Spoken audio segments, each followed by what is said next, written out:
giving up an opportunity. Carolina Hurricanes versus Chicago Blackhawks. Oh, here's a good save by Crawford on a shot that went through a couple of bodies. Now they try again. Harrison put it up high and wide. Canes coming now. Here's Belmore, shot blocked by Kruger.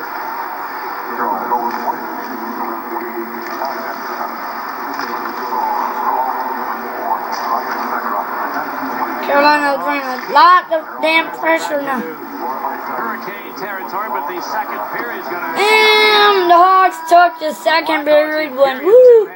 Third period will be coming up The afterwards. Hurricanes had 14. Their total is 18 through 40 minutes of play.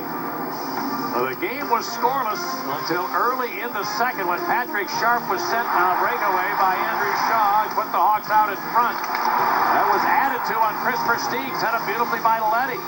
But the Hurricanes just got one back a moment ago, 7. Snapped it by the glove of Crawford in the